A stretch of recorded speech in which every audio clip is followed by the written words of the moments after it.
जय श्री हरि। श्रीमद्भागवत महापुराणम दशमः स्कंधः पूर्वार्ध भागः अथ दशमोऽध्यायः। अब हम श्रीमद्भागवत महापुराण के दशम स्कंद में 10वां ही अध्याय सुनते हैं। इसमें हम यमलार्जुन का उद्धार इस प्रसंग का श्रवण करेंगे। श्री गणेशाय नमः, श्री सरस्वत्यै नमः, श्री गुरवे नमः, श्री पुराण पुरुषोत्तमाय नमः, श्री दामोदराय नमः। पिछले 10वें स्कंद के 9वें अध्याय में भगवान श्री कृष्ण का उंखल से बांधा जाना, जिसको दामोदर लीला नाम से जाना जाता है, उसको सुनते हुए हमने जाना था। एक बार नंदरानी यशोदा जी अपने घर की दासियों को दूसरे काम में लगाकर भगवान श्री कृष्ण के लिए, अपने लाला के लिए स्वयं दही मथने लगी। दही मथते समय यशोदा मैया का तन मन वचन पूरी तरह से श्री भगवान में लगा हुआ था। शरीर से दही मंथन कर रही थी, मन से भगवान का स्मरण कर रही थी, वाणी से भगवान के लीला गान कर रही थी। इस प्रकार जब आलस्य, प्रमाद और असावधानी से रहित होकर यशोदा जी भगवान का स्मरण कर रही थी, तो भगवान भी रह नहीं पाए और अपनी माता के पास आकर माता का दूध पीने लगे। यशोदा जी की तरह कोई भी भक्त यदि तन मन वचन से श्री भगवान में लग जाए तो भगवान भी हमारे बिना रह नहीं सकेंगे। भगवान बालकृष्ण अपनी माता की गोद में दूध पीने लगे। उसी समय दूध को उफनता देखकर यशोदा जी अपने लल्ला को अतृप्त छोड़कर दूध को उतारने के लिए चली गई। इससे भगवान श्री कृष्ण को कुछ क्रोध आ गया। उन्होंने एक पत्थर उठाकर दही का मटका फोड़ डाला। यशोदा जी दूध को उतारकर अपने लल्ला को ढूंढते हुए गई। देखा मटका फूटा हुआ है। सब समझ गई कि मेरे लाला की ही करतूत है। अपने कान्हा को ढूंढा, तब पाया कि भगवान श्री कृष्ण एक उल्टे उखल पर खड़े होकर माखन खा रहे हैं और बंदरों को भी लुटा रहे हैं, खिला रहे हैं। मानो भगवान श्री कृष्ण रामावतार में वानरों के द्वारा की गई सहायता का प्रत्युपकार चुका रहे हैं। भगवान श्री कृष्ण भयभीत होकर माखन खा रहे हैं, चौकन्ने रहकर इधर उधर देखते जा रहे हैं। यशोदा जी भगवान के पास जा पहुंची। जैसे ही यशोदा जी को देखा, भगवान बालकृष्ण डरकर भागे। इस छवि को अनेक भक्त लोग याद किया करते हैं कि भगवान जो सभी को डराने वाले हैं, वे भगवान अपनी माता की सोटी से डरकर, डंडे से डरकर भाग रहे हैं। ये सब भगवान की भक्ति की महिमा है। यशोदा जी कान्हा के पीछे भाग रही थी, भगवान आगे भाग रहे थे। यशोदा जी ने सोचा कि मैं भगवान को पकड़ लूंगी, परंतु भगवान को कोई भी नहीं पकड़ सकता है। वे केवल अपनी मर्जी से, अपनी कृपा से ही पकड़ में आ सकते हैं। जब यशोदा जी पूरी तरह से थक के निराश हो गई कि अब तो मैं नहीं पकड़ सकती, और यहाँ तक कि मानो यशोदा जी ने कहा कि लल्ला अब तो तू मेरी पकड़ में आ जा, तब समझो कि यशोदा मैया भगवान को पकड़ सकी। यहाँ हम देखते हैं कि भगवान के दर्शन कैसे हो सकते हैं। जब तक हमें हमारे साधन का भरोसा रहेगा, तब तक भगवान पकड़ में आने मुश्किल हैं। पूरी तरह से भगवान पर निर्भर हुए बिना भगवान की प्राप्ति नहीं हो सकती। श्री सूरदास जी ने एक भजन में भगवान की प्राप्ति का उपाय बताया। सुनेरी मैंने निर्बल के बल राम, सुनेरी मैंने निर्बल के बल राम। पिछली साख भरू संतन की, अड़े सवारे काम। सुनेरी मैंने निर्बल के बल राम। जब लगी गजबल अपनो बरत्यो, जब लगी गजबल अपनो बरत्यो। नेक सर्यो नहीं काम, निर्बल वह बाल राम पुकार्यो, आये आधे नाम सुनेरी मन निर्बल केवल राम। तो सूरदास जी ने कहा भगवान के सामने निर्बल होकर जाना पड़ेगा, अपना बल सब छोड़ के भगवान की शरण में जाना पड़ेगा। गजेंद्र का उदाहरण देते हुए कहते हैं जब तक गजेंद्र में अपना बल था तब तक काम नहीं चला, जब निर्बल होके भगवान को पुकारा भगवान आधे नाम में आ गए। इसीलिए सूरदास जी इसी पद के अंत में एक बढ़िया बात कहते हैं, अप बल तप बल और बाहुबल चौथो है बल दाम, चौथो है बल दाम।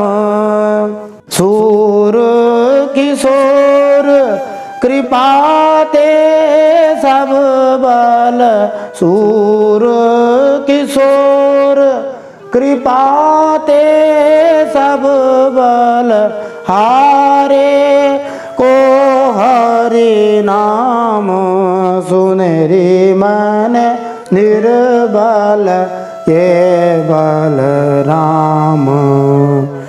तो सूरदास जी कहते हैं कई प्रकार के बल हुआ करते हैं, किसी को धन का बल होता है, किसी को तप का बल होता है, किसी को बाहु का बल होता है, लेकिन सूरदास जी कहते हैं कि अच्छे भक्त को तो श्री भगवान के नाम का ही बल होता है। इसलिए हारे को हरि नाम, यह कहावत इसी भजन से ही प्रसिद्ध हुई है। तो जब यशोदा जी ने अपना पुरुषार्थ छोड़ दिया तो भगवान पकड़ में आ गए। भगवान के दर्शन की यही विधि है। विश्व के इतिहास में पहली बार श्री भगवान अपनी माता यशोदा जी के सामने अपराधी की तरह खड़े थे। यशोदा मैया ने भगवान को पकड़ा और उसी उखल से बांधने का विचार किया। यशोदा जी ने सोचा कि इसको उखल से बांध दूंगी ताकि ये फिर उखल के पास जाके बैठेगा नहीं, क्योंकि उखल में खल शब्द आता है और खल मानी दुष्टों की संगति ज्यादा करने से मन विचलित हो जाता है। इसलिए भगवान के भक्तों को सलाह दी जाती है तुलसी तजी को समाज, नास्तिकों से सदा बच के रहना चाहिए। इसलिए यशोदा जी ने भगवान को उसी उखल से बांध दिया। और यशोदा जी ने सोचा कि यह उखल भी चोर है, क्योंकि इसने कन्हैया की चोरी में सहायता करी है, इसलिए उसी उखल से यशोदा जी बांधने का प्रयास करने लगी। परंतु भगवान जिस रस्सी से बांधे जा रहे थे उस रस्सी से भगवान को बांधना आसान नहीं है। भगवान तो केवल प्रेम की रस्सी से ही बंध सकते हैं। यशोदा जी जो भी रस्सी उठाती वो 2 अंगुल छोटी पड़ती जाती थी, ना 1 अंगुल कम पड़ती, ना 2, न 3, न 4। ये विलक्षण बात हुई थी। तो संत महात्मा कहते हैं कि भक्त के परिश्रम और भगवान की कृपा की कमी, ये ही 2 अंगुल की कमी है। जब भक्त अहंकार करता है, अपनी शक्ति का अभिमान करता है कि मैं श्री भगवान को बांध लूंगा, तो वो भगवान से वह 1 अंगुल दूर पड़ जाता है। भगवान कहते ही हैं भगवद गीता 4 अध्याय 11वें श्लोक में, ये यथा माम प्रपद्यन्ते तांस तथैव भजाम्यहम्। तो जिस अनुपात में हम भगवान की शरण में होंगे भगवान भी उसी अनुपात में हम पर कृपा करेंगे।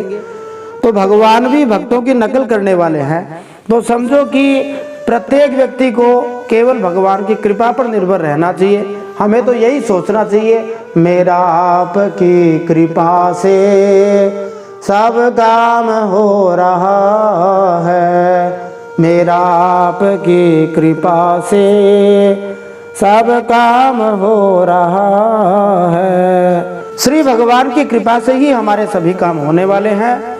यशोदा जी जो जो रस्सी लेती वह छोटी पड़ती जाती। भगवान किसी भी शक्ति साधन या सामग्री से बांधे नहीं जा सकते, परंतु यशोदा जी ने निश्चय कर लिया कि चाहे सांझ हो जाए तब भी बांध के रहूंगी, रस्सी कम पड़ जाए तो क्या हुआ, गांव में रस्सियों की कमी है क्या। इस प्रकार जब भक्त का पुरुषार्थ देखते हैं तो भगवान अपनी प्रतिज्ञा तोड़ देते हैं। प्रबल प्रेम के पाले पड़कर प्रभु को नियम बदलते देखा, अपना मान टले टल जाए, भगत का मान न टलते देखा, अब भगवान ने भी इसी भाव को देखते हुए यशोदा जी के सामने मानो समर्पण कर दिया कि अब आप मुझे बांध दीजिए। भगवान की विलक्षण भक्तवत्सलता हमें दिखाई देती है। भगवान कहते हैं कि मैं भक्तों के अधीन हूँ और तो सभी मेरे सेवक हैं, परंतु भगवान कहते हैं कि भक्तों को मैं स्वामी बना लेता हूँ। भगवान के भक्त फिर से गाते हैं, मैं तो हूँ संतन को दास, संत मेरे मुकुट मणि, मैं तो हूँ भगतन को दास, भगत मेरे मुकुट मणि। भगवान कहते हैं भगवान के भक्तों के माध्यम से कि मैं तो भक्तों का दास हूँ, संतों का दास हूँ, और भक्त भगवान के मुकुटमणि हैं, माने भगवान भक्त को बड़ा आदर देते हैं। इस प्रकार जिन भगवान को कभी भूख नहीं लगती उन्हें भूख लग जाती है, जिन भगवान का पेट भरा हुआ रहता है वे भक्तों के आगे भूखे हो जाते हैं, उनका पेट कभी भरता ही नहीं है। जिन भगवान के पास इतनी संपत्ति है जिसका कोई अनुमान नहीं है, सारी सृष्टि अनंत सृष्टियां श्री भगवान की है, फिर भी भगवान चोरी करते हैं। सभी को डराने वाले भगवान अपनी माता के डर से भाग रहे हैं। ये सब भगवान अपने भक्तों की स्वाभाविक भक्ताधीनता, भक्तों की पराधीनता के कारण ही करते हैं। तो मानो कि भगवान इस बात का संकेत करते हैं कि जो मेरे अनन्य भक्त हो जाते हैं मैं उनके लिए सुलभ हो जाता हूँ। ये भगवान की जो दामोदर लीला है ये कोई साधारण लीला नहीं है। ये कोई ऐसा नहीं है कि एक 3-4 साल के बालक को एक माता ने रस्सी लेके बांध दिया, जैसे कोई माता पिता अपने बच्चे को रस्सी से बांध देते हैं। ये ठीक वैसा ही है जैसे समझो कि जो निर्गुण भगवान हैं, ब्रह्म रूप हैं, वे यद्यपि सर्वत्र हैं परंतु फिर भी जल्दी से किसी को दिखाई नहीं देते, समझ में नहीं आते, परंतु भक्तों की अधीनता के कारण भक्तों पर कृपा करने के लिए भगवान का सगुण रूप में आना ही दामोदर लीला है। इसलिए भक्त लोग इस दामोदर लीला को बड़ा महत्व देते हैं। निस्संदेह दामोदर की लीला समझिए निर्गुण का सगुण हो जाना ही है। ये बात आगे भी जब नलकूबर को मुक्ति देंगे तब वे इस बात को समझेंगे कि भगवान अभी बंधे हुए हैं, अभी दर्शन कर लेना चाहिए। भगवान की गीता में तो प्रतिज्ञा ही है, अनन्य चेता सततम यो माम स्मरति नित्यशः तस्याहं सुलभः। जो अनन्य भाव से मेरा भजन करते हैं उनके लिए मैं सुलभ हूँ। यक्षराज कुबेर के बेटे थे जिनके नाम थे नलकूबर और मणिग्रीव। इन दोनों को नारद जी ने शाप दे दिया था, इसलिए पेड़ हो गए थे। वे दोनों ही यमलार्जुन नामक वृक्ष बन गए थे। अर्जुन का वृक्ष हुआ करता है जो हृदय रोग के अंदर काम आता है, और यमल मणि जोड़ा था, इसलिए उन वृक्षों का नाम यमलार्जुन हो गया। अब ये क्यों हुआ, किस प्रकार ये वृक्ष बन गए थे, इसका वर्णन इसी 10वें स्कंद के 10वें अध्याय में आएगा। अब हम श्रीमद् भागवत महापुराण के 10वें स्कंद के 10वें अध्याय में ही यमलार्जुन का उद्धार इस प्रसंग को सुनते हुए इन प्रश्नों के उत्तर प्राप्त कर सकते हैं। नलकूबर और मणिग्रीव को देवर्षि नारद जी ने किस कारण से शाप दिया था? कलयुग में देवताओं के भक्तों की संख्या सर्वशक्तिमान परम सत्य भगवान श्री विष्णु के भक्तों से अधिक क्यों है? ये एक बहुत ही विशेष और महत्वपूर्ण प्रश्न है। नलकूबर मणिग्रीव को नारद जी के शाप देने में दो मुख्य क्या कारण थे? बुद्धि का सत्यानाश करने वाली कौन सी वस्तु है? ये भी एक महत्वपूर्ण प्रश्न है। मरने के बाद इस शरीर की क्या गति होती है? पिता माता नाना, इनमें से इस शरीर का वास्तविक स्वामी कौन है? जो धन के घमंड से अंधे हो रहे हैं उनकी आंखें खोलने के लिए क्या उपाय है? हमें परपीड़ा से क्यों बचना चाहिए? दूसरों को परेशान क्यों नहीं करना चाहिए? देवर्षि नारद जी गरीबी या दरिद्रता की प्रशंसा में क्या कहते हैं? धनी मनुष्य में कौन से 3 दोष पाए जाते हैं? निर्धन और धनवानों में संतों से अधिक लाभ कौन उठाते हैं? ये एक महत्वपूर्ण प्रश्न है। परम श्रद्धेय स्वामी जी श्री राम सुखदास जी महाराज जैसे उच्च कोटि के संत महात्मा कभी भी पैसे क्यों नहीं लेते हैं? ये एक महत्वपूर्ण प्रश्न है। साधु संत के लक्षण भी हम जानेंगे। देवर्षि नारद जी ने नलकूबर और मणिग्रीव को पेड़ बनने का ही शाप क्यों दिया था? वास्तविक संत महात्मा किसी को भी शाप या वरदान देने से क्यों बचते हैं? ये भी एक महत्वपूर्ण प्रश्न है। क्या श्री भगवान के प्रेमी भक्त सभी का उद्धार कर सकते हैं? नलकूबर मणिग्रीव ने वृक्ष योनि से मुक्त होकर भगवान बालकृष्ण की स्तुति 10 श्लोकों में ही क्यों की थी? यक्ष पुत्रों की तरह हमें श्री भगवान से क्या वरदान मांगना चाहिए? ये भी एक महत्वपूर्ण प्रश्न है। भगवान बालकृष्ण ने यक्षराज कुबेर के पुत्रों से हंसते हुए क्या कहा? विवाह में उखल पूजा क्यों की जाती है? ये परंपरा से जुड़ा हुआ, रिवाजों से जुड़ा हुआ प्रश्न है। आइए इन सब प्रश्नों के उत्तर आज के इस दशम स्कंद के पूर्वार्ध भाग के 10वें अध्याय को सुनते हुए प्राप्त करते हैं। जय श्री हरि।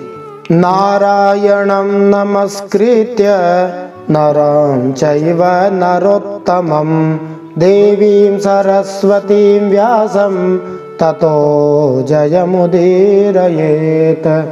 भगवान श्री नर नारायण को प्रणाम करते हुए श्री गणेश जी महाराज, माता सरस्वती, वेदव्यास भगवान को प्रणाम करते हुए, हृदयाराध्य श्री हरि चरणों में प्रणाम करते हुए, भगवत स्वरूप श्रीमद् भागवत को प्रणाम करते हुए, श्री सुखदेव जी और परीक्षित महाराज को प्रणाम करते हुए, अनंत कोटि सब संत महात्माओं वैष्णवों को प्रणाम करते हुए, भगवान श्री बालकृष्ण को प्रणाम करते हुए अब हम श्रीमद् भागवत महापुराण के दशम स्कंद के पूर्वार्ध भाग में 10वां अध्याय सुनते हैं, जिसमें हम यमलार्जुन का उद्धार, इस प्रसंग का श्रवण करेंगे।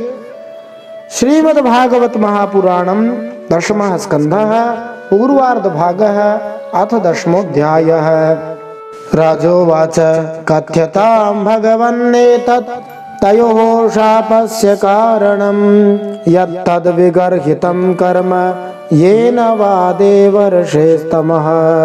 श्रीशुक उवाच रुद्रस्यानुचरौ भूत्वा सुदृप्तौ धनदात्मजौ कैलासोपवने रम्ये मंदाकिन्यां मदोत्कटौ। परीक्षित महाराज ने सुखदेव जी से पूछा, हे भगवान, आप कृपया यह बतलाइए कि नलकूबर और मणिग्रीव को शाप क्यों मिला? उन्होंने ऐसा कौन सा निंदित कर्म किया था जिसके कारण परम शांत देवर्षि नारद जी को भी क्रोध आ गया?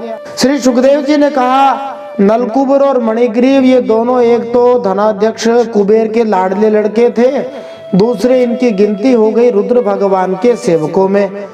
इससे इनका घमंड बढ़ गया था।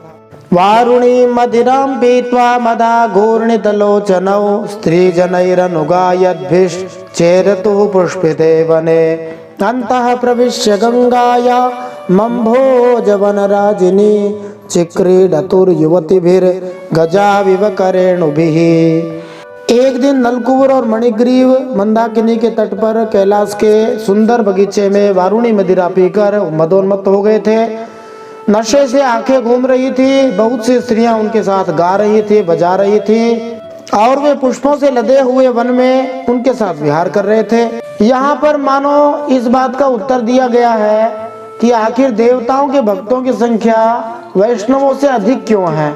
भगवान श्री विष्णु की भक्ति करने वाले लोग वैष्णव कहलाते हैं। वर्तमान समय में वैष्णवों की संख्या अत्यंत कम है और भगवान श्री विष्णु की पूजा करने वाले भी कम हैं। इसका उत्तर यहाँ दिया गया है। वैष्णव लोग न तो वारुणी मदिरा पीते हैं, शराब जैसी चीजें पीते हैं और न स्त्रियों जैसी निम्न कोटि के मनोरंजनों में रुचि लेते हैं, न ही भगवान श्री विष्णु ऐसे अपने भक्तों को ऐसी सुविधाओं की अनुमति देते हैं। इसलिए लोग जल्दी से भगवान श्री विष्णु की भक्ति नहीं करते।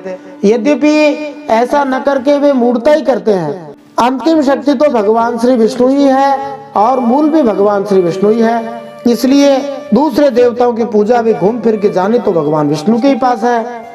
उस समय गंगा जी में 5 के 5 कमल खिले हुए थे।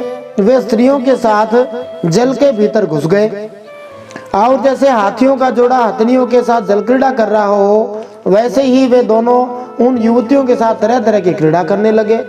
सामान्यतया लोग अपने पापों से शुद्ध होने के लिए गंगा जी में स्नान करते हैं, किंतु यहाँ पर इसका एक दृष्टांत प्रस्तुत हुआ है कि किस तरह मूर्ख लोग पापमय कार्य करने के लिए गंगा जी में जाते हैं। ऐसा नहीं कि गंगा जी में प्रवेश करने से हर कोई शुद्ध होता है।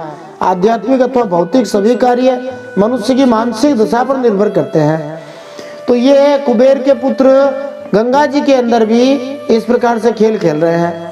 यदृच्छया च देवर्षिर् भगवान् तत्र कौरव अपश्यन् नारदो देवौ क्षीबाणौ समबुध्यत तं दृष्ट्वा व्रीडिता देव्यो विवस्त्राः शापशङ्किताः वासांसि पर्यधो शीघ्रं विवस्त्रौ नैव गुह्यकौ। सुखदेव जी कहते परीक्षित, संयोगवश उधर से नारद जी महाराज आ निकले। वे परम समर्थ हैं। उन्होंने उन यक्ष युवकों को देखा और समझ गए कि इस समय ये मतवाले हो रहे हैं। नारद जी को देखकर जो अप्सराएं वस्त्रहीन थी लजा गई, शर्मा गई। शाप के डर से उन्होंने तो अपने अपने कपड़े झटपट पहन लिए, परंतु इन यक्षों ने कपड़े नहीं पहने। तौ दृष्ट्वा मदिरामत्तौ श्रीमदान्धौ सुरात्मजौ तयोरनुग्रहार्थाय शापं दास्यन्निदं जगौ। नारद उवाच नयन्यो जुषतो जोष्यान् बुद्धिभ्रंशो रजो गुणः श्रीमदादाभिजात्यादिर यत्र स्त्रीद्यूतमासवः। नारद जी ने जब देखा कि ये देवताओं के पुत्र होकर श्रीमत से अंधे और मदिरा पान करके उन्मत्त हो रहे हैं, तब नारद जी ने उन पर अनुग्रह करने के लिए उनको शाप देते हुए इस प्रकार कहा। श्री विश्वनाथ चक्रवर्ती ठाकुर ने यहाँ एक सुंदर उदाहरण दिया है। जब पिता देखता है कि बच्चा गहरी नींद में सोया हुआ है, किंतु उसे किसी बीमारी के इलाज के लिए कोई दवा पीने हैं, तो पिता चिकोटी काटकर बच्चे को उठा देता है जिससे वह दवा पी सके। इसी तरह देवर्षि नारद जी नलकुबर और मणिग्रीव के भौतिक अंधता के रोग को ठीक करने के लिए उन्हें शाप देते हैं। नारद जी ने कहा, जो लोग अपने प्रिय विषयों का सेवन करते हैं उनकी बुद्धि को सबसे बढ़कर नष्ट करने वाला है श्रीमद माने धन संपत्ति का नशा। हिंसा आदि रजोगुणी कर्म और कुलीनता आदि का अभिमान भी उससे बढ़कर बुद्धि भ्रंशक नहीं है, क्योंकि श्रीमद माने धन के मद के साथ साथ स्त्री, जुआ और मदिरा भी रहते हैं। रजो तथा तमोगुण को दमन किया जाए, यही संस्कृति है। रजोगुण में जब मनुष्य को अपने धन का झूठा घमंड हो जाता है तो वह अपना धन केवल 3 चीजों में ही खर्च करना चाहता है। प्रायः ज्यादा धनवान लोग खूब शराब पिया करते हैं, वे नई नई स्त्रियों को, वेश्या स्त्रियों को ढूंढा करते हैं और जुआ खेलने में अपने धन की खर्च करने की बड़प्पन मानते हैं कि हमने इतने का जुआ खेल लिया, इतने की शराब पी ली, इतनी स्त्रियों के साथ हमने संबंध बना लिए। इस युग में विशेष रूप से देखा जा सकता है कि जिनके पास अनावश्यक धन है वे उन्हीं 3 वस्तुओं में पैसे को खूब खर्चते हैं। पाश्चात्य सभ्यता ले लो अथवा भारत में आजकल पाश्चात्य सभ्यता का प्रभाव खूब बढ़ रहा है। धन में अनावश्यक वृद्धि के कारण ये तीनों वस्तुएं अत्यंत प्रधान हैं। जैसे जैसे लोगों के पास धन बढ़ा है वे व्यर्थ में खर्च करने में इन 3 चीजों को प्रधानता देते हैं। नारद जी ने मणिग्रीव तथा नलकुबर के विषय में इन सभी बातों पर विचार किया, क्योंकि उन्होंने देखा कि वे अपने पिता कुबेर के धन पर इतना इतरा रहे हैं कि मेरा बाप इतना पैसे वाला है। फिर नारद जी ने उनको समझाते हुए कहा, पहले समझाया फिर शाप दिया। हन्यन्ते पशवो यत्र निर्दयैरजितात्मभिः मन्यमानैरिमं देह मजरा मृत्यु नश्वरम देवसंगीतमप्यन्ते कृमिविड्भस्म संगीतम भूतद्रुक् तत्कृते स्वार्थम किम वेद निरयो यतः। देवर्षि नारद जी ने कहा, ऐश्वर्य मद और श्रीमद से अंधे होकर अपनी इंद्रियों के वश में रहने वाले क्रूर मनुष्य अपने नाशवान शरीर को तो अजर अमर मान बैठते हैं कि हम ना तो बूढ़े होंगे ना मरेंगे, और अपने ही जैसे शरीर वाले पशुओं की हत्या तक करते हैं। यहाँ नारद जी के भाव को समझना चाहिए। जब मानव समाज में रजोगुण तमोगुण बढ़ जाते हैं तो अनावश्यक आर्थिक विकास को बढ़ावा मिलता है, जिसका परिणाम ये होता है कि लोग मदिरा, स्त्री और जुए में खूब आसक्त हो जाते हैं। जब वे मदोन्मत्त होकर बड़े बड़े कसाई खाने चलाते हैं या फिर पशुओं का वध करने के लिए पर्यटन पर जाते हैं, वे भूल जाते हैं कि शरीर को बनाए रखने के लिए चाहे जो प्रयास किए जाएं, यह शरीर जन्म मृत्यु जरा व्याधि से पीड़ित रहेगा ही। ऐसे मूर्ख एक के बाद एक पाप कर्म करते ही जाते हैं। पापी व्यक्ति विभिन्न शरीरों में स्वतः दंड पाते रहते हैं। इस दंड का मूल कारण ये है कि जब मनुष्य अनावश्यक रीति से धन का संचय करता है तो वह ज्यादा पतित हो जाता है और उसे यह पता ही नहीं रहता कि उसका धन अगले जन्म अर्थात मृत्यु के साथ ही समाप्त हो जाएगा। पशु हत्या वर्जित है, किंतु हर व्यक्ति को कुछ न कुछ खाना पड़ता है। जैसा कहा जाता है, जीवो जीवस्य भोजनम। इसीलिए उसे यह शिक्षा मिलनी चाहिए कि उसे किस तरह का भोजन करना चाहिए। भक्त कभी कोई ऐसी वस्तु नहीं खाता जिसके लिए बेचारे पशुओं के लिए कसाई कर स्थापित करने पड़े। प्रत्युत भक्तगण भगवान श्री कृष्ण का प्रसाद ग्रहण करते हैं। जैसा कि ईशावास्योपनिषद कहती है, तेन त्यक्तेन भुंजीथाः। त्याग भाव पूर्वक रहना चाहिए। मनुष्यों के लिए पशु भोजन की संस्तुति कभी नहीं की जाती कि पशु खाओ, प्रत्युत मनुष्य को भगवान का प्रसाद लेने का आदेश दिया जाता है। यज्ञ शिष्टासिनः संतो मुच्यन्ते सर्वकिल विषय ही। भगवान श्री कृष्ण ने श्रीमद् भगवत गीता 3 अध्याय 13वें श्लोक में कहा है, यदि मनुष्य प्रसाद खाने का अभ्यास करे तो थोड़े बहुत पाप कर्म करने पर भी वह पापों के फल से छूट जाता है। फिर नारद जी नलकूबर को समझाते हुए कहते हैं, देखो भाई, जिस शरीर को भूदेव कहते हैं कि ये पृथ्वी के स्वामी हैं, नरदेव कहते हैं राजा हैं, अथवा देव आदि नामों से पुकारते हैं, उनकी अंत में क्या गति होने वाली है। तो यहाँ पर नारद जी मनुष्यों की मरने के बाद में 3 प्रकार की गतियां बताते हैं, कृमि, विड और भस्म। मरने के बाद शरीर को जलाया नहीं जाए तो वह कीड़ा बन जाता है, अथवा उसे कीड़े खा जाते हैं, या फिर उसे चील तथा गीदड़ जैसे पशु खाकर मल बना देते हैं। जो ज्यादा सभ्य है वे मृत शरीर को जलाते हैं, जिससे वह भस्म बन जाता है। भले ही यह शरीर कीड़े, मल या राख में क्यों न बदल जाए, मूर्ख व्यक्ति उसे बनाए रखने के लिए अनेक पाप करते रहते हैं। ये निश्चय ही शोचनीय बात है। मनुष्य का शरीर जीवस्य तत्व जिज्ञासा के लिए अर्थात आध्यात्मिक मूल्यों के ज्ञान का प्रकाश पाने के लिए मिला है। इसलिए मनुष्य को चाहिए कि वह प्रामाणिक आध्यात्मिक संतों की, गुरु की शरण में जाए। तस्मात् गुरुम प्रपद्येत, गुरु के पास जाए। गुरु कौन है? तो भागवतम में ही 11वें स्कंद के 3 अध्याय के 21वें श्लोक में ये बात आएगी। शाब्दे परेत निष्णातम, गुरु वो है जिसे पूर्ण दिव्य ज्ञान हो। आध्यात्मिक गुरु के पास जाए बिना मनुष्य ज्ञान में रहता है। आचार्यवान पुरुषो वेद, छांदोग्य उपनिषद कहता है, जब कोई आचार्य द्वारा नियंत्रित होता है अर्थात आचार्यवान होता है तो उसे जीवन विषय पूरा ज्ञान रहता है। किंतु जब वह रजोगुण तमोगुण द्वारा संचालित होता है तो वह किसी बात की परवाह नहीं करता, उल्टे वह मूर्ख पशु की भांति अपने जीवन को संकट में डालकर कर्म करता रहता है। अब जिस शरीर की ऐसी गति होने वाली है कि कीड़े बन जाए, अथवा वह राख में बदल जाए, अथवा विष्ठा में बदल जाए, ऐसे शरीर के लिए प्राणियों से द्रोह करने में मनुष्य अपना कौन सा स्वार्थ समझता है जी? ऐसा करने से तो नरक में ही जाना पड़ेगा। फिर नारद जी उसे और समझाते हुए कहते हैं, देह किमं न दातुः स्वं निषेक्तुर्मातुरेव च मातुः पितुर्वा बलिनः क्रेतुरग्निः शुनोऽपि वा एवं साधारणं देहमव्यक्त प्रभवाप्ययं को विद्वान् आत्मसात् कृत्वा हन्ति जन्तु नृते सतः। नलकूबर और मणिग्रीव भी आधुनिक धनवान और तथाकथित सो कॉल्ड अपने आप को पढ़ा लिखा कहने वालों की तरह ही थे। इसीलिए समझो कि उन्होंने नारद जी महाराज से तर्क किया होगा, महाराज ये हमारा शरीर है। जैसे कुछ लोग कहते हैं मैं चाहे ये करूं, मैं चाहे वो करूं, मेरी मर्जी, ऐसा कहते हैं। तो उन्होंने भी कहा होगा कि ये हमारा शरीर है, हम जो चाहे सो करें, आप हमें ज्ञान देने वाले कौन हुए? तब नारद जी महाराज ने उनसे कहा, भैया बतलाओ तो शरीर, यह शरीर किसकी संपत्ति है? उन्होंने कहा हमारी। हट, तुम्हारी कहाँ है? यह संपत्ति पिता की है, क्योंकि वो अन्न देकर पालता है या गर्भाधान करवाता है, या यह संपत्ति उस माता की है जो 9 महीने पेट में रखती है, अथवा यह संपत्ति नाना की है जो माता को पैदा करने वाला है। जो बलवान पुरुष बलपूर्वक इससे काम करा लेता है उसका है यह शरीर, अथवा कोई पैसे देकर इसको खरीद ले उसका है। चिता की जिस धधकती आग में यह जल जाएगा उसका है यह शरीर, अथवा जो कुत्ते सियार इसको चीत चीत कर खा जाने की आशा लगाए बैठे हैं उनका है। बताओ किसका है? इस शरीर का असली दावेदार कौन है? कोई नहीं कह सकता कि शरीर का असली दावेदार कौन है।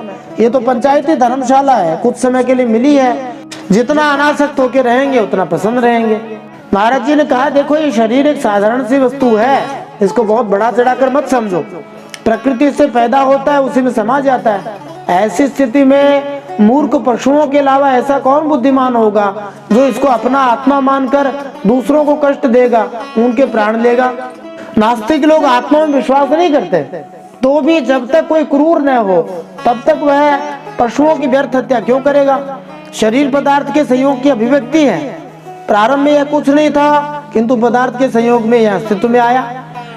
पुनः जब यह संयोग छिन्न भिन्न हो जाएगा तो इस शरीर का अस्तित्व नहीं रहेगा। प्रारंभ में यह शरीर कुछ नहीं था, अंत में भी कुछ नहीं रह जाएगा। तो नारद जी महाराज ये पशु हत्या की बातें उनको क्यों बता रहे हैं? तो समझो ये इस बात के लिए बता रहे हैं कि मनुष्य जो है इन्हीं चीजों में उलझा हुआ है, खाने के चक्कर में, स्त्री के चक्कर में, धन के चक्कर में, मदिरा नशे के चक्कर में। इसीलिए नारद जी इन नलकूबर मणिग्रीव के माध्यम से कलयुगी जीवों को सावधान करने की बात बता रहे हैं। इस तरह से मैं करते रहते हैं, मेरा शरीर है, मेरी मर्जी है, ये सब फालतू की बातें हैं, इसलिए नारद जी समझा रहे हैं। फिर नारद जी कहते हैं असतः श्रीमदान्धस्य दारिद्र्यं परमञ्जनम् आत्मौपम्येन भूतानि दरिद्रः परमीक्षते यथा कंटक विद्धांगो जंतो नेच्छति तां व्यथां जीव साम्यं ततो लिंगैर न तथा विद्ध कंटकः। नारद जी मनोवैज्ञानिक तरीके से बताते हैं। पहले बता दिया कि तुम जो घमंड कर रहे हो झूठा है। फिर मानो उनको कहा जो दुष्ट लोग श्रीमत से अंधे हो रहे हैं उनकी आंखों में ज्योति डालने के लिए दरिद्रता ही सबसे बड़ा अंजन है, माने काजल है। क्योंकि दरिद्र यह देख सकता है कि दूसरे प्राणी भी मेरे ही जैसे हैं। आज भी वे लोग जो पहले गरीब थे उनके पास यदि धन आ जाता है तो वे अपने धन का सदुपयोग परोपकार के कार्यों में, जैसे अशिक्षितों के लिए स्कूल खोलने में, रोगियों के लिए अस्पताल खोलने में करना चाहते हैं। इस संबंध में एक शिक्षाप्रद कथा है जो पुनर्मूषिका भव फिर से चूहा बन जाओ नाम से प्रसिद्ध है। एक चूहा बिल्ली से अत्यंत तंग आ चुका था, इसलिए एक साधु के पास पहुंचा कि उसे बिल्ली बना दे। जब वह चूहा बिल्ली बन गया तो उसे कुत्ता सताने लगा, और जब कुत्ता बन गया तो उसे शेर सताने लगा। किंतु जब वह शेर बन गया तो उसने साधु की ओर घूरने का दुस्साहस किया। जब साधु ने पूछा तुम क्या चाहते हो, मेरे को क्यों घूर रहे हो? शेर ने कहा तुम्हें खाना चाहता हूँ। साधु ने उसे शाप दे दिया, अपने औकात से बाहर निकल रहा है, तू चूहा था फिर से चूहा बन जा। ऐसी ही बात सारे संसार में चल रही है। मनुष्य कभी ऊपर जाता है, कभी नीचे के लोकों में जाता है, कभी चूहा बनता है, कभी शेर बनता है। श्री नारद जी दरिद्रता के माध्यम से नलकूबर तथा मणिग्रीव को भक्ति के मार्ग पर लाना चाहते थे, इसीलिए उन्होंने उन्हें शाप दे दिया। वैष्णवों की कृपा ही ऐसी होती है। वैष्णव पद को प्राप्त किए बिना मनुष्य नेक नहीं बन सकता, भला नहीं बन सकता। जैसा कि भागवतम के ही 5वें स्कंद के 18वें अध्याय के 12वें श्लोक में आया है, हरा व भक्तस्य कुतो महत् गुणाः। जो भक्त नहीं उसमें गुण कैसे आएंगे? किंतु अवैष्णव को कितना ही दंड क्यों न दिया जाए, वह कभी नेक व्यक्ति नहीं बन सकता। फिर नारद जी ने उन्हें कहा जिसके शरीर में एक बार कांटा गड़ जाता है वो नहीं चाहता कि किसी भी प्राणी को कांटा गड़ने की पीड़ा सहनी पड़े, क्योंकि उस पीड़ा और उसके द्वारा होने वाले विकारों से वो समझता है कि दूसरे को भी वैसी पीड़ा होती होगी। परंतु जिसे कभी कांटा गड़ा नहीं वह उसकी पीड़ा का अनुमान नहीं कर सकता। कहावत है जाकी फटे न पैर बिवाई सो क्या जाने पीर पर आई। जिसने दुख झेला है वही दूसरे के दुख को अनुभव कर सकता है। एक दूसरी कहावत और है, जिसने गरीबी झेली है वही संपत्ति का सुख भोग सकता है। एक बंगाली में कहावत भी इसी बारे में है, बंध्या की बुझी में प्रसव वेदना, बंध्या क्या जाने प्रसव की पीड़ा। इसलिए नारद जी कहते हैं वास्तविक अनुभव किए बिना मनुष्य को इस संसार में दुख और सुख की अनुभूति हो ही नहीं पाती। प्रकृति के नियम इसी तरह कार्य करते हैं। यदि किसी ने किसी पशु का वध किया तो वह उसी पशु के द्वारा मारा जाएगा। यह मांस कहलाता है। माम का अर्थ है मुझको तथा सह का अर्थ है वह। जिस तरह मैं पशु को खाता हूँ उसी तरह वह पशु मुझको खाने का अवसर पाएगा। इसलिए माम सदृश है, मांस हो जाएगा। इसलिए प्रत्येक राज सत्ता में हत्या करने वाले को फांसी देने का विधान होता है। फिर नारद जी कहते हैं दरिद्रो निरहम स्तंभो मुक्तः सर्वमदैर्यः कृच्छ्रम यदृच्छयाप्नोति तद्धितस्य परम तपः नित्यं क्षुत्क्षामदेहस्य दरिद्रस्यान्नकांक्षिणः इंद्रियाण्यनुशुष्यन्ति हिंसापि विनिवर्तते। फिर नारद जी महाराज कहते हैं कि दरिद्र में घमंड और हेकड़ी नहीं होती, वह सब तरह के मदों से बचा रहता है। बल्कि भाग्यवश उसे जो कष्ट उठाना पड़ता है वह उसके लिए एक बहुत बड़ी तपस्या भी होती है। संत महात्मा भौतिक मिथ्या प्रतिष्ठा से छुटकारा पाने के लिए स्वेच्छा से गरीबी स्वीकार कर लेते हैं। अनेक बड़े बड़े राजा लोग अपना राजसी ठाट बाट छोड़कर वैदिक संस्कृति के अनुसार तपस्या करने के लिए वन में इसलिए चले गए कि वे शुद्ध हो सके।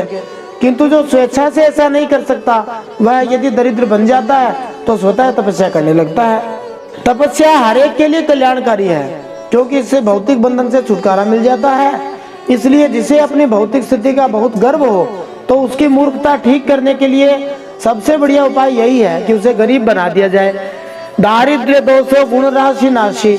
जब मनुष्य दरिद्र होता है तो धन, शिक्षा तथा सौंदर्य में उसका झूठा अहंकार चूर हो जाता है। जब पैसा नहीं होता है तो भले ही कितनी पढ़ाई करो, कितना ही सुंदर हो, वो सारा घमंड उसका नष्ट हो जाता है। इस तरह राह में आ जाने पर वह मुक्ति के योग्य भी बन जाता है।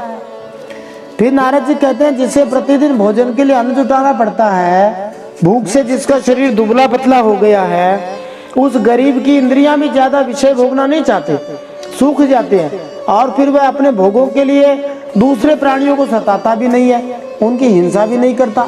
अनुभवी डॉक्टरों का मत है कि मधुमेह मानी डायबिटीज रोग ज्यादा खाने से और जो क्षय रोग है वो बहुत कम खाने से होता है। हमें न तो मधुमेह ही बनना है, डायबिटीज का पेशेंट बनना है ज्यादा खाकर, न ही हमें टीबी यक्ष्माग्रस्त होने की कामना करनी चाहिए।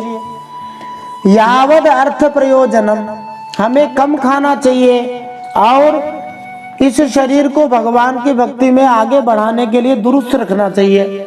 भागवतम में ही प्रथम स्कंद में यह बात आई है।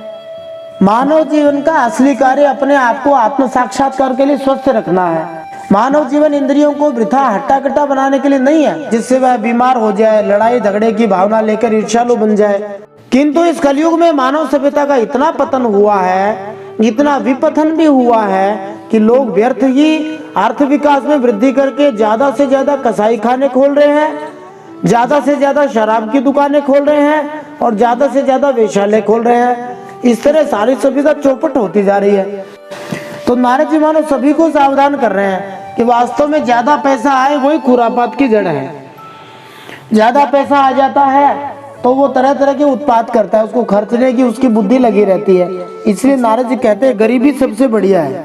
इसलिए कबीरदास जी ने गाया भी है, मन लाग्यो मेरो राम फकीरी में, जो सुख पायो राम भजन में, जो सुख पायो राम भजन में, सो सुख नाही अमीरी में। जो राम भजन में, भगवान के भजन में सुख है, वो अमीरी में सुख नहीं है। दरिद्रस्यैव युज्यन्ते साधवः समदर्शिनः, सद्भिक्षिणोति तं तर्षं ततयाराद् विशुध्यते। साधूनां समचित्तानां मुकुन्द चरणैषिणाम्, उपेक्षै किं धनस्तंभैरसद्भिरसदाश्रयैः। देवर्षि नारद जी नलकूबर मणिग्रीव को समझाते हुए कहते हैं, यद्यपि साधु मनुष्य समदर्शी होते हैं, फिर भी उनका समागम दरिद्र के लिए ही सुलभ है, क्योंकि उसके भोग तो पहले से छूटे हुए हैं। अब संतों के संग से उसकी लालसा तृष्णा भी मिट जाती है और जल्दी ही उसका अंतःकरण भी शुद्ध हो जाता है। धनी मनुष्यों में प्रायः 3 दोष पाए जाते हैं। एक तो धन, दूसरा धन का अभिमान और धन की तृष्णा। दरिद्र मनुष्य में पहले 2 दोष नहीं होते। जब उसके पास में धन ही नहीं होता तो धन का अभिमान कहाँ से होगा। केवल तीसरा दोष मानी धन की तृष्णा ही रहती है। इसलिए सत्पुरुषों के संग से धन की तृष्णा मिट जाने पर धनियों की अपेक्षा उसका जल्दी कल्याण हो सकता है। साधु पुरुष या सन्यासी का एकमात्र कार्य यही है कि वह श्री हरि भक्ति का प्रचार करे। यद्यपि साधु पुरुष निर्धन तथा धनी दोनों को उपदेश देना चाहते हैं, किंतु निर्धन लोग उनके उपदेशों से धनी लोगों की अपेक्षा ज्यादा लाभ उठाते हैं। निर्धन व्यक्ति साधुओं का तुरंत स्वागत करता है, उन्हें नमस्कार करता है, उनकी उपस्थिति का लाभ उठाना चाहता है। किंतु धनी व्यक्ति अपने दरवाजे पर एक बड़ा शिकारी कुत्ता रखता है, जिससे कोई उसके घर में घुस ना सके। वह दरवाजे पर कुत्ते से सावधान, अंग्रेजी में भी लिखवा देते हैं बिवेयर ऑफ डॉग्स, तख्ती टांग देता है और साधु पुरुषों की संगति से कतराता है, जबकि निर्धन व्यक्ति उनके लिए अपना द्वार खुला रखता है। इस तरह निर्धन लोग धनी लोगों की अपेक्षा उनसे ज्यादा लाभ उठाते हैं। श्री नारद जी पूर्व जन्म में दासी के निर्धन पुत्र थे, किंतु संत महात्माओं की संगति से बाद में वे स्वयं सुप्रतिष्ठित मुनि बन गए। यह उनका निजी और वास्तविक अनुभव था, इसलिए वे अब निर्धन व्यक्ति की अवस्था की तुलना धनी व्यक्ति की अवस्था से कर रहे हैं। फिर देवर्षि नारद जी कहते हैं, जिन महात्माओं के चित्त में सबके लिए समता है। जो केवल श्री भगवान के चरणों के रस को ही पीने के लिए उत्सुक रहते हैं, माने सदा ही भगवान में मन लगाए रखते हैं, उन्हें दुर्गुणों के खजाने अथवा दुराचारियों की जीविका चलाने वाले और धन के मद से मतवाले दुष्टों की क्या आवश्यकता है। वे तो उनकी उपेक्षा के ही पात्र हैं। निस्संदेह धन स्वयं में ही एक दोष है। 7वें स्कंद में ही कहा गया है, जितने से पेट भर जाए उससे ज्यादा अपना मानने वाला चोर कहलाता है और दंड का भी पात्र है। सस्तेनो दंडमर्हति, नारद जी ने ये बात 7वें स्कंद में कही है। भगवान भी कहते हैं, जिस पर मैं अनुग्रह करता हूँ उसका धन छीन लेता हूँ। इसी से संत महात्मा प्रायः धनियों की उपेक्षा करते हैं। साधु वो होता है जो विचलित हुए बिना भगवत भक्ति में लगा रहता है। जैसा कि भगवान श्री कृष्ण ने कहा, भजते माम अनन्य भाग। अनन्य भाग का अर्थ हुआ तैल धारावत लगातार भक्ति करता रहे। संतों के लक्षण बताए जाते हैं, तितिक्षवः कारुणिकः सुहृदः सर्वदेहिनां अजात शत्रवः शान्ताः साधवः साधुभूषणाः। भगवान कपिल अपनी माता देवहूति से संतों के लक्षण ये बताए हैं। 3रे स्कंद 25वें अध्याय 21वें श्लोक में साधुओं के लक्षण है, वे सबके प्रति सहनशील होते हैं, अत्यंत दयालु, मित्र भाव रखने वाले होते हैं, ना उनका कोई शत्रु होता है, वे शांत भाव से रहते हैं, शास्त्रों का पालन करते हैं, उनके सारे गुण उदात्त होते हैं। साधु निस्संदेह सबका मित्र होता है, सूर्यदह सर्वदेही नाम होता है। तो फिर धनी लोग साधुओं की संगति न करके उन अन्य धनी व्यक्तियों की संगति में अपना बहुमूल्य समय क्यों गंवाते हैं, जिन्हें आध्यात्मिक जीवन से कोई लाभ नहीं है, कोई रुचि नहीं है। निर्धन तथा धनी दोनों ही प्रकार के लोग हरि भक्ति का लाभ उठा सकते हैं। अतः सबको यही सलाह दी जाती है कि वे सब भगवान की भक्ति करें। यदि हम हरि भक्ति में लगे हुए साधुओं की संगति छोड़कर भोगों में व्यस्त रहने वाले, इसी प्रकार के काम करने वाले, धन संचय करने वाले लोगों से संगति करेंगे, उनके साथ रहेंगे, तो हमारा जीवन निस्संदेह चौपट हो जाएगा। असत शब्द आया है, वो अवैष्णव अर्थात जो श्री भगवान का भक्त नहीं है, विशेष रूप से भगवान श्री विष्णु का भक्त नहीं है, उसका द्योतक है। और सत शब्द वैष्णव अर्थात भगवान के भक्त का, विष्णु भक्त का द्योतक है। मनुष्य को चाहिए कि वह सदा ही वैष्णवों की संगति करे, अवैष्णवों के साथ मेल जोल करके अपना जीवन बर्बाद न करे। भगवान ने भगवत गीता में वैष्णव और अवैष्णव के बीच अंतर बतलाया है, जहाँ भगवान कहते हैं 7वें अध्याय 15वें श्लोक में, न माम दुष्कृतिनो मूढ़ाः प्रपद्यन्ते नराधमाः मायया परितज्ञाना आसुरं भावमाश्रिताः। जो श्री भगवान की शरण में नहीं जाता वह सर्वाधिक पापी है, दुष्कृति है और वह धूर्त भी है, मानी मूढ़ है और सबसे नीच नराधम है। इसलिए मनुष्य को चाहिए कि हर जगह भगवान की भक्ति का प्रचार करे, भगवान के प्यारे वैष्णवों की संगति से कतराए नहीं।